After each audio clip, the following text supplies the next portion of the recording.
अनिर्वर्णा पदं वाक्यमित्यास्पदचतुष्टयम् यस्याः सूक्ष्मादिभेदे वाग्देवीं तामुपास्महे।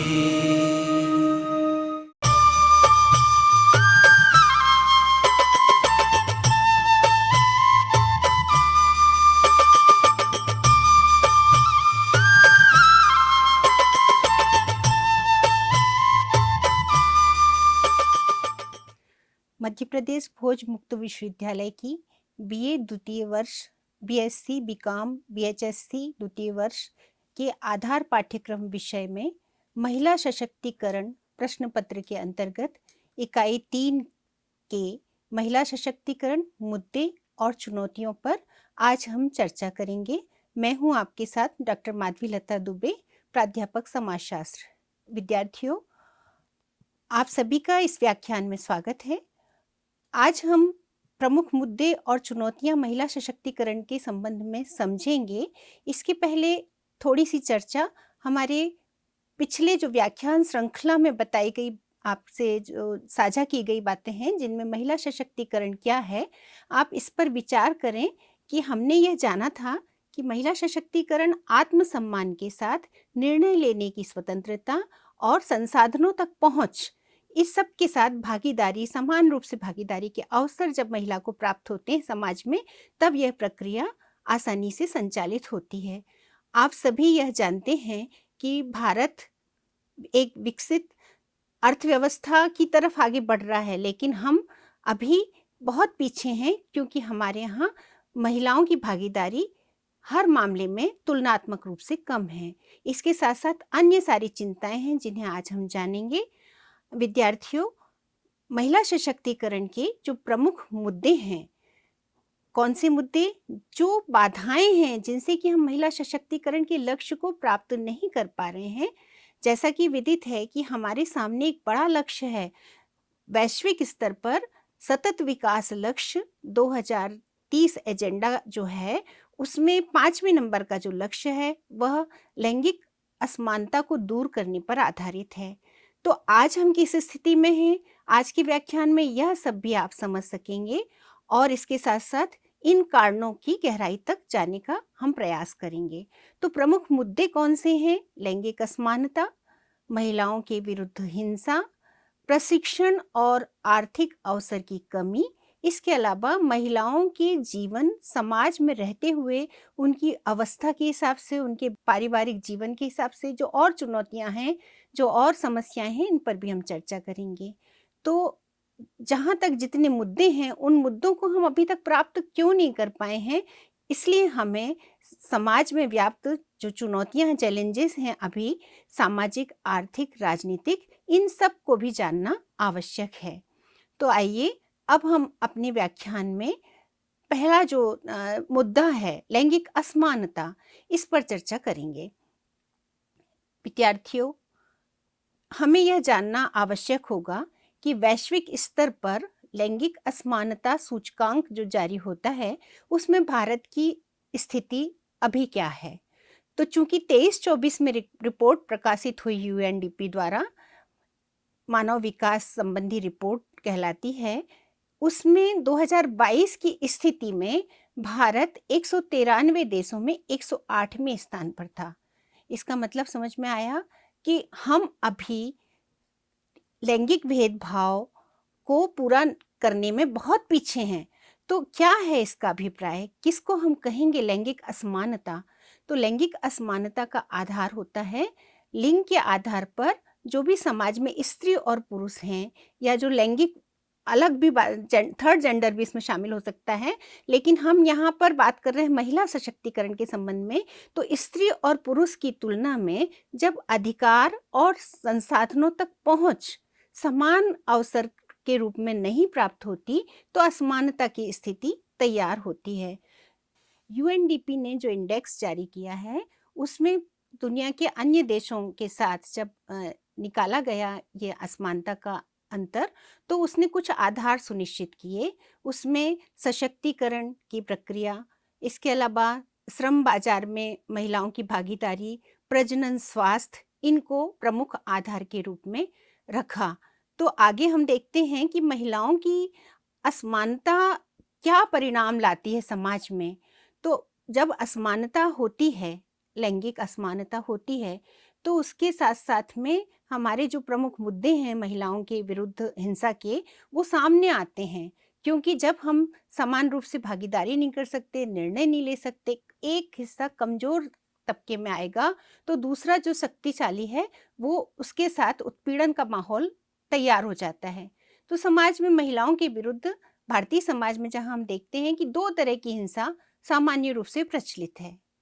प्रत्यक्ष हिंसा, जिसे हम देख सकते हैं कि उसका परिणाम भी हिंसा के रूप में दिखाई दे रहा है, और दूसरा अप्रत्यक्ष हिंसा, जो महिला के साथ कैसे बरती जाएगी इसको हम आगे समझेंगे। प्रत्यक्ष हिंसा में हम देखते हैं कि कन्या भ्रूण हत्या, ये भारतीय समाज में एक बहुत बड़ा जो है, हमारे देश में एक बहुत बड़ी समस्या के रूप में विद्यमान है। विद्यार्थियों, जब आप कानून वाला अध्याय समझेंगे तब आप भली भांति यह समझ सकेंगे कि 1994 में भ्रूण लिंग परीक्षण तकनीक के निदान के लिए कानून भी बना है और उसके लिए सख्त प्रावधान भी किए गए हैं।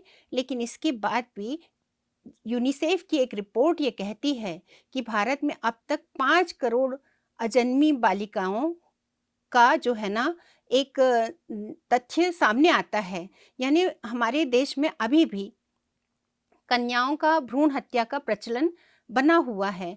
लाखों जो भ्रूण हैं वो गर्भ में ही समाप्त कर दिए जाते हैं। क्यों? क्योंकि पितृसत्तात्मक जो सोच है या पुत्र की इच्छा है वो लड़की के जन्म को आगे नहीं आने देती। आप सब ये इस बात से भली भांति परिचित होंगे कि हमारे देश में लिंग अनुपात को यदि हम देखते हैं तो 2011 के अभी उपलब्ध आंकड़ों के अनुसार 1000 पुरुषों पर 943 महिलाएं हैं। लेकिन जब हम 0 से 6 वर्ष की आयु में इस अनुपात को देखते हैं तो क्या पाते हैं कि 1000 बालकों पर 919 बालिकाएं हैं। इसका मतलब कि लड़कियों का जन्म कहीं ना कहीं कम स्थिति में है। और ये स्थिति क्यों है? क्योंकि भ्रूण में ही उसका परीक्षण करके उसे नष्ट कर दिया जाता है। कुछ राज्य इससे गंभीर स्थिति से गुजर रहे हैं, जैसे उनमें से हरियाणा एक है। तो आप जानते होंगे कि बेटी बचाओ बेटी पढ़ाओ की चर्चा हमने पिछले व्याख्यानों में की थी। वो कहाँ से शुरू की? हरियाणा राज्य के ही सोनीपत जगह से की थी, क्योंकि वहाँ लिंग अनुपात 900 से भी नीचे है। तो इसलिए कन्या भ्रूण हत्या एक हमारे देश में बहुत बड़ी समस्या है, जो लैंगिक समानता के मार्ग में बाधा है। दूसरी जो हिंसा है प्रत्यक्ष, वो है घरेलू हिंसा। घरेलू हिंसा का मतलब एक परिवार में, घर में जो संबंध हैं, उन संबंधों के बीच में मानसिक, शारीरिक, भावनात्मक किसी तरह से भी यदि महिला को एक स्वस्थ जीवन जीने के लिए, खुशहाल जीवन जीने के लिए व्यवधान पैदा करती है, अच्छे से जीवन जीने की उसकी कल्पना साकार नहीं हो पाती है, तो उसमें जो प्रताड़ना उसे मिलती है वो सब घरेलू हिंसा में शामिल है। 2005 में इसके विरुद्ध में कानून भी बन चुका, जो महिलाओं को घरेलू हिंसा से संरक्षण प्रस्तुत करता है। लेकिन इसके बाद भी हम देखते हैं कि जो घरेलू हिंसा के आंकड़े हैं वो बहुत ज़्यादा मात्रा में हमारे समाज में पाए जाते हैं। जो अभी नेशनल फैमिली हेल्थ सर्वे की रिपोर्ट आई है 2019 से 21 वाली, उसमें नेशनल फैमिली हेल्थ सर्वे 5, इसकी रिपोर्ट में ये बताया गया है कि कम से कम 30% महिलाओं ने ये स्वीकार किया कि उनके साथ किसी न किसी तरह की घरेलू हिंसा होती रही है। तो किस तरह से हमारे समाज में प्रताड़ित करना, ताने मारना और किसी भी तरह से महिला को आगे नहीं आने देना, उसका विरोध करना, ये सब उसमें शामिल होता है। तो घरेलू हिंसा एक बड़ी समस्या है जो महिलाओं के विकास में, उनके आगे बढ़ने में बाधक है और एक अच्छे जीवन जीने की राह का एक बहुत बड़ा संकट है। देखिए, दहेज हत्या, भारत में दहेज की जो समस्या है ये नई नहीं है, बहुत समय से भारत में ये चलती रही है। हालांकि इसके लिए भी कानूनी प्रावधान हैं, 1961 में इसका कानून भी बन गया था। लेकिन इसके बाद भी दहेज प्रताड़ना की स्थिति बहुत ज़्यादा है और यही कारण है कि चूँकि हम लड़की को दूसरे घर जाना है, इसलिए माता-पिता भी उसके संरक्षण पर कम ध्यान देकर दहेज की रकम इकट्ठा करने या उसकी शादी पर फ़ोकस हो जाते हैं, तो उसके विकास में वो बातें नहीं हो पाती शामिल, जो एक लड़के के विकास के लिए आवश्यक समझी जाती हैं। तो दहेज यदि नहीं दिया गया तो उसकी स्थिति एक हिंसा के रूप में आती है। दहेज हत्या के मामले एनसीआरबी की रिपोर्ट के अनुसार आगे आप देखेंगे।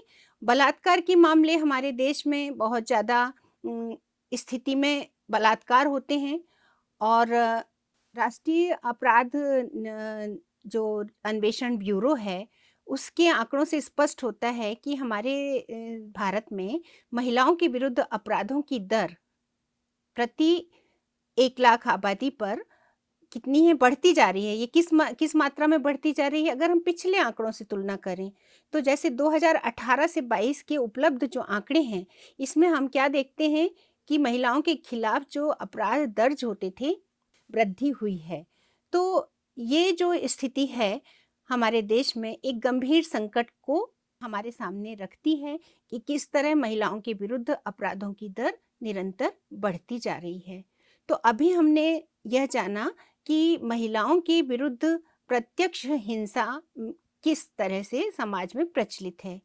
अब अप्रत्यक्ष हिंसा की बात करते हैं, तो अप्रत्यक्ष हिंसा में हम पितृसत्ता, असमान वेतन, कुपोषण, महिला का अश्लील चित्रण, इन सब पर चर्चा करेंगे।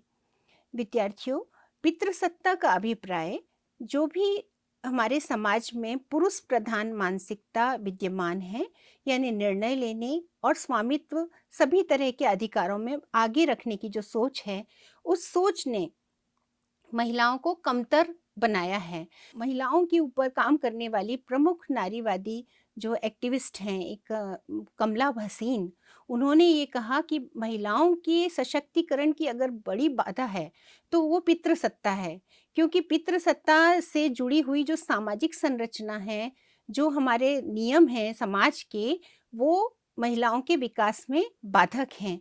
यदि हमें वास्तव में सशक्तिकरण की पहल को सक्रिय स्थिति में आगे बढ़ाना है, तो हमें न्याय के जो तरीके हैं, जो सोच है हमारी, उसमें पितृसत्तात्मक संरचनाओं से हटकर सोचने की ज़रूरत है। यानी हमें सिर्फ यही नहीं सोचना कि महिला का निर्णय भी कौन करेगा, सब कुछ पुरुष के हाथ में, ऐसा नहीं सोचना है। तो पितृसत्ता समाज में एक भेदभाव की स्थिति को जन्म देती है और इससे महिलाओं की जो विकास है, सशक्तिकरण की प्रक्रिया है, उसमें बाधा पड़ती है। चूँकि महिला को कमज़ोर समझा जाता है, इसलिए उनके द्वारा जो भी काम किए जाते हैं, उनमें भी हम अंतर समझ सकते हैं। जैसे असमान वेतन।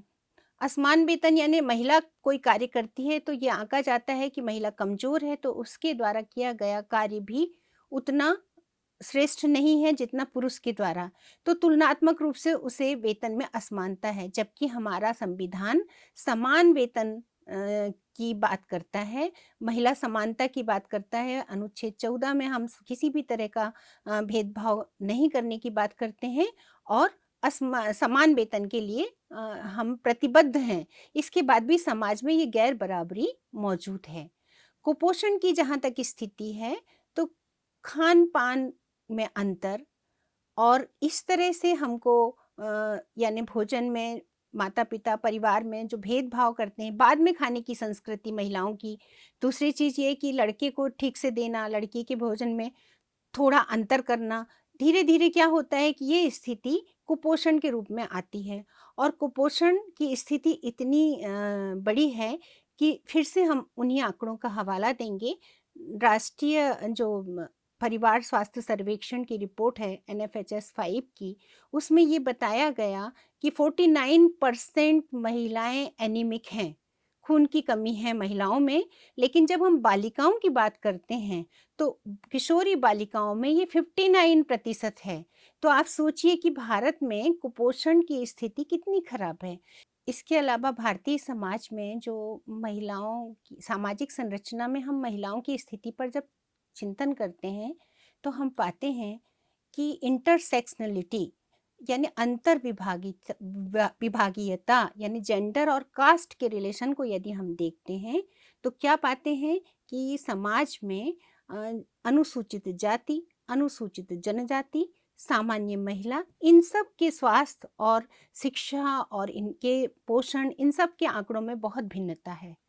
यानी हम जब देखते हैं कि राष्ट्रीय जो औसत है शिक्षा का, उसमें इनमें अंतर देखा जाएगा। एनरोलमेंट तो हो जाएगा, लेकिन आगे की कक्षाओं में जाके अनुसूचित जाति जनजाति की जो छात्राएं हैं, इनका प्रतिशत कम हो जाएगा। स्वास्थ्य की स्थिति, कुपोषण में इनमें बढ़ जाएगा। तो पूरे समूचे भारत में ये स्थिति खराब है। लेकिन हम जब इंटरसेक्शनलिटी के आधार पर देखते हैं तो पाते हैं कि कुपोषण और दूसरी समस्याएं जो हैं इनमें बहुत ज़्यादा हैं। इसके अलावा महिला का अश्लील चित्रण, जैसे जैसे हमारे देश में सूचना प्रौद्योगिकी का विस्तार हुआ है और इंटरनेट के माध्यम से जब संचार के विविध साधनों का हम उपयोग करने लगे हैं, तो महिला का अश्लील चित्रण एक बहुत प्रचलित जो है वो हिंसा का रूप सामने आता है अप्रत्यक्ष रूप से, क्योंकि महिला को बाजार के एक उत्पाद के रूप में समझा जाता है और उस तरह से उपभोग की वस्तु की तरह उसे इस्तेमाल किया जाता है। तो अभी तक हमने यह जाना कि समाज में प्रत्यक्ष हिंसा और अप्रत्यक्ष हिंसा क्या है। अब हम बात करते हैं चुनौतियों की। तो विद्यार्थियों, किसी भी समाज की आधी आबादी महिला है, लेकिन उस समाज में उसकी जो भूमिकाएं हैं उन्हें किस तरह से तय किया जाता है कि वो अपने लक्ष्य को प्राप्त करने में पीछे रह जाती है। ये बाधाएं कौन सी हैं? तो इसमें भूमिका रूढ़िबद्धता की हम बात करेंगे। जैसे स्त्री की शरीर की संरचना और पुरुष के शरीर की संरचना, इन दोनों से मिलकर परिवार की रचना होती है। चूंकि स्त्री बच्चे का लालन पालन करती है, स्तनपान कराती है, तो ये मान लिया लोगों ने, समाज ने, कि महिला जो है वो उसकी भूमिका क्या होना चाहिए, परिवार के अंदर भी जो पालन पोषण वाली, घर के काम करने वाली हैं, भोजन वाली, देने वाली, ये सब होना चाहिए। तो अंततः क्या हुआ कि महिलाएं घर की भूमिकाओं के लिए अपनी जो है जिम्मेदारी समझती हैं और यह सारी बातें उन्हें समाजीकरण के दौरान सिखाई जाती हैं। यानी उन आपको क्या काम करना है, कैसे खाना बनाना है, कैसे घर की देखरेख करना है, ये सारी जिम्मेदारियों के साथ यदि महिला चाहती है कि सामाजिक जीवन में उसकी भागीदारी हो, तो फिर कहीं भूमिका संघर्ष की स्थितियां आने लगती हैं।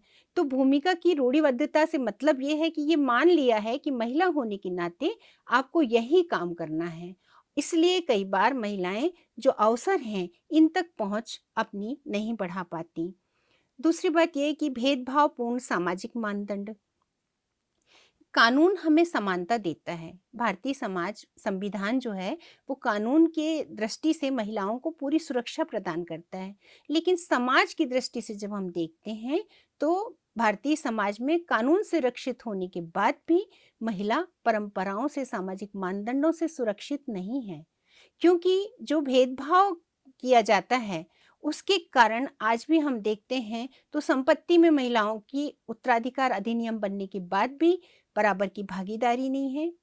उनके लिए सामाजिक जीवन की बहुत सारी जो है अवरोधक सामने आते हैं कि जैसे आप एक महिला के जीवन के बारे में कल्पना करिए कि अगर वो अविवाहित है, यदि वो विधवा है, यदि वो निसंतान है, तो समाज उसके साथ अलग अलग तरह का व्यवहार करता है। इस व्यवहार से वो बहुत उपेक्षा महसूस करती है समाज में। यानी यदि निसंतान है या विधवा है तो इस तरह की ग्रामीण परिवेश में जाकर आप देखिए तो एक ऐसी मानसिकता है कि ऐसी महिलाओं को अपशकुन के रूप में भी देखते हैं। तो किस तरह से समाज जो है उनके लिए एक स्वरूप तैयार करता है। सांस्कृतिक जीवन में हम देखें तो महिलाएं कई तरह के अपने सांस्कारिक रूप से जो भी है कार्यों को करती हैं कि ऐसा करना उनके लिए आवश्यक है, जबकि वही कार्य पुरुषों के लिए करना जरूरी नहीं है, व्रत त्योहार वगैरह इन सब में। तो ये अपनी संस्कृति का हिस्सा है, इसलिए उन परंपराओं में हम अपने जीवन को आगे बढ़ाते हैं, लेकिन इसके साथ साथ हम समानता का जो भाव है वह नहीं ला पाते हैं। तो भेदभावपूर्ण सामाजिक मानदंड महिला के पूरे संपूर्ण जीवन के विकास में बाधक होते हैं। साक्षरता की स्थिति यदि हम देखें तो जैसा कि आप 2011 के जो आंकड़े हैं उनसे आप जानते हैं कि भारत में जो साक्षरता है उसमें पुरुषों की जब स्थिति है तो वो 82 कुछ प्रतिशत है और महिलाएं जो है वो 65.16% लगभग हैं।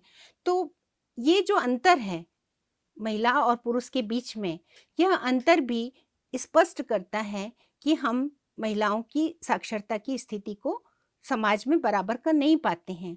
और यदि हम साक्षरता के गहरे अर्थ में जब उतर कर जाते हैं तो हमें उसमें सिर्फ लिखना पढ़ना तक सीमित नहीं है, बल्कि ये समझ विकसित करने तक भी केंद्रित है जो अर्थ इसका वैश्विक स्तर पर, कि जब हम अपने परिवेश के बारे में भी समझ विकसित कर सकें तो महिला अपने जीवन के बारे में, परिवेश के बारे में इतना साक्षरता की स्थिति अभी भी ग्रामीण भारत में जाकर देखें या पिछड़े समाजों में, जनजातीय समाजों में, तो उस स्थिति में हम तुलनात्मक रूप से चुनौतियों को आज भी पाते हैं।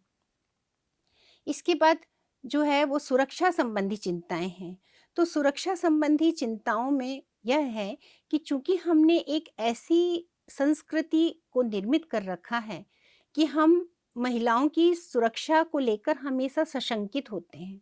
आए दिन अखबारों में आप कुछ न कुछ ऐसी घटनाएं सुनते होंगे जिसमें किसी भी उम्र की महिला के साथ, 5 साल की बच्ची या उससे भी छोटी बच्ची के साथ या किसी भी उम्र की महिला के साथ छेड़छाड़, बलात्कार, ऐसी हिंसक घटनाएं होती हैं।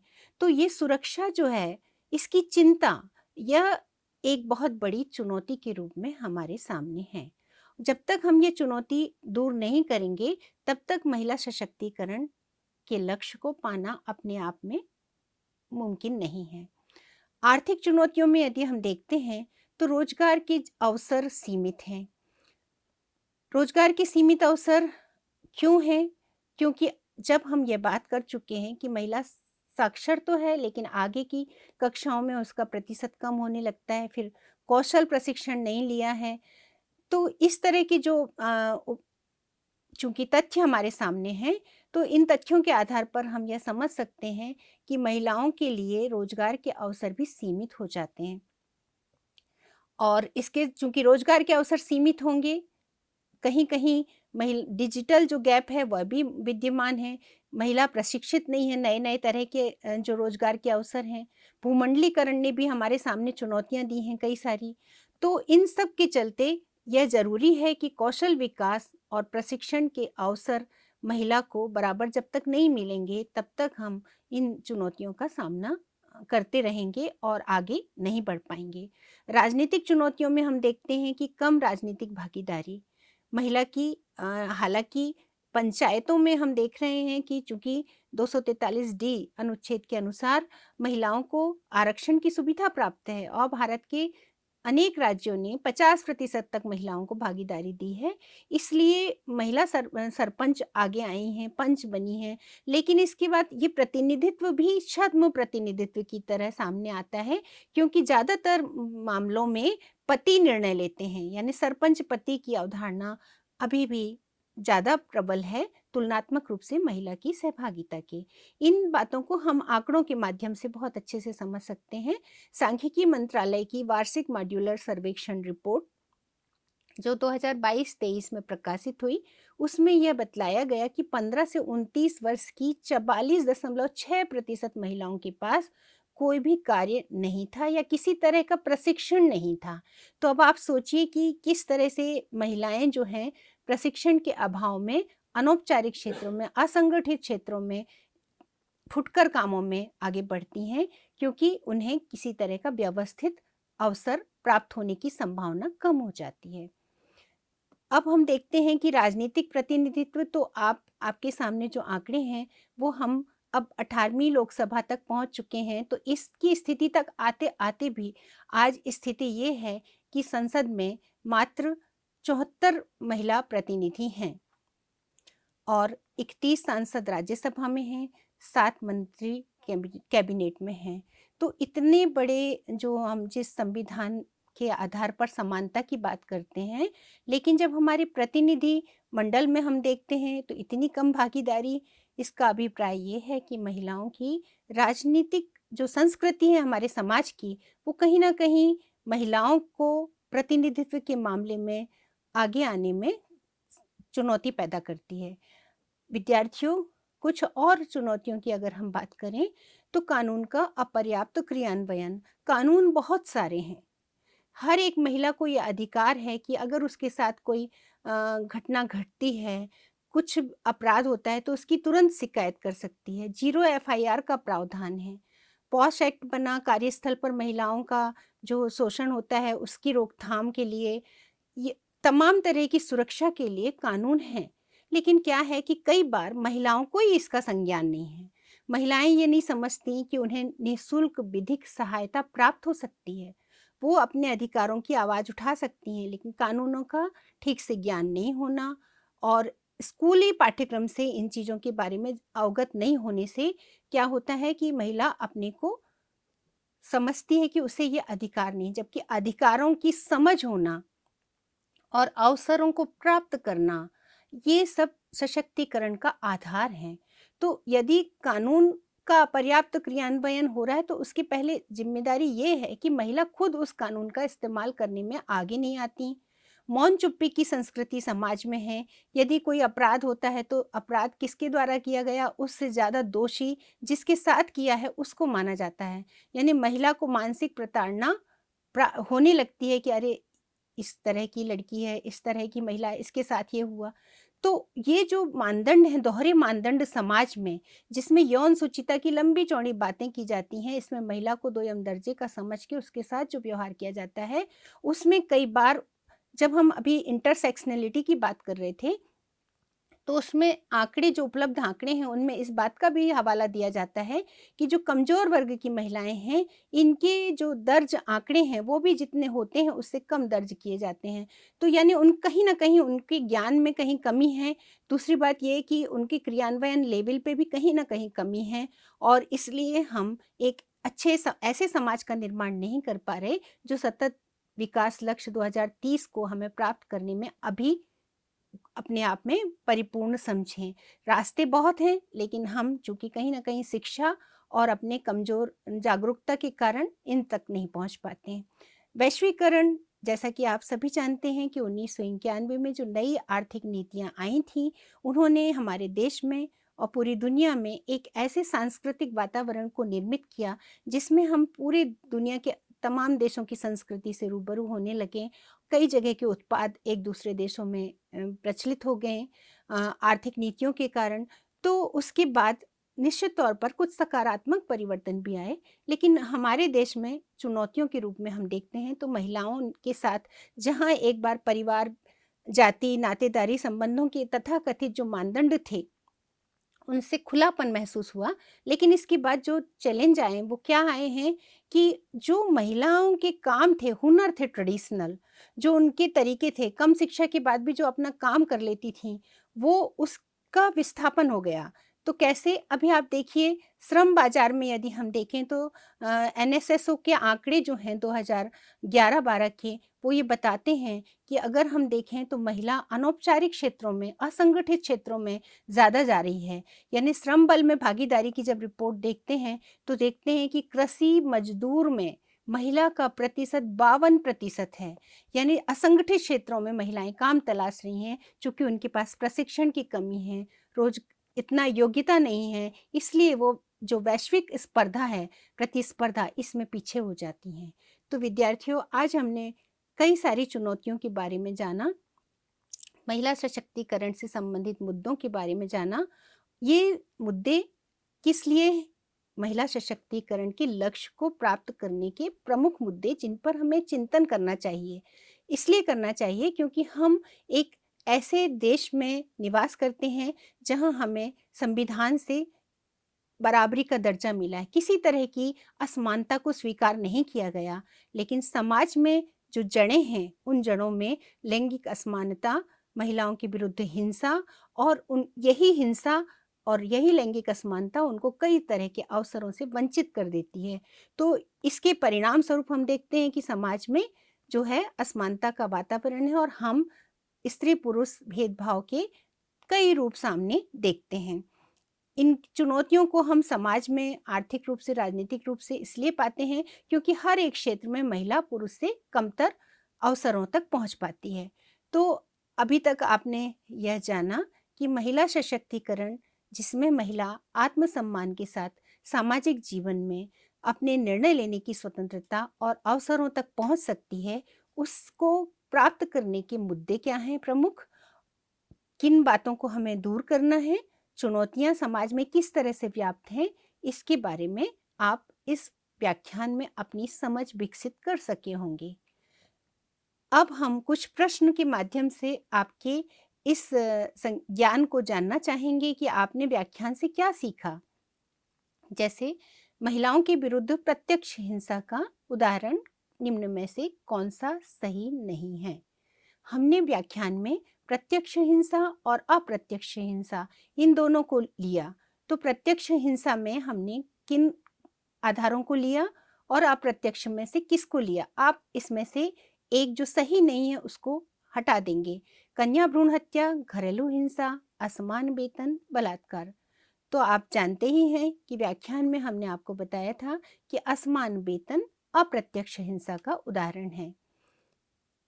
लिंग असमानता सूचकांक के माप के आधार क्या हैं? जब हमने आपसे यूएनडीपी के लिंग असमानता सूचकांक का जिक्र किया था तो वो किस आधार पर मापा जाता है, इसके आधार भी बतलाए थे। तो प्रजनन स्वास्थ्य, सशक्तिकरण और श्रम बाजार में महिलाओं की भागीदारी, यह तीनों ही आधार इस सूचकांक के हैं। अतः उत्तर घ यानी उक्त सभी यह सही है। 18वीं लोकसभा में महिला सांसदों का जो है प्रतिनिधि कितने हैं? तो लोकसभा में जो है इसमें भी चौथा आंसर 74 संख्या सही है। यह आपने चित्र के माध्यम से जाना। तो विद्यार्थियों, आज के व्याख्यान में बस इतना ही। अगला जो व्याख्यान होगा उसमें हम महिला सशक्तिकरण की प्रक्रिया में गैर सरकारी संगठन, स्व सहायता समूह, पंचायती राज संस्थाएं किस तरह से उन्हें प्रेरित कर रही हैं और संबल दे रही हैं, आगे आ रही हैं महिलाएं, इसके बारे में जानने का प्रयास करेंगे। धन्यवाद।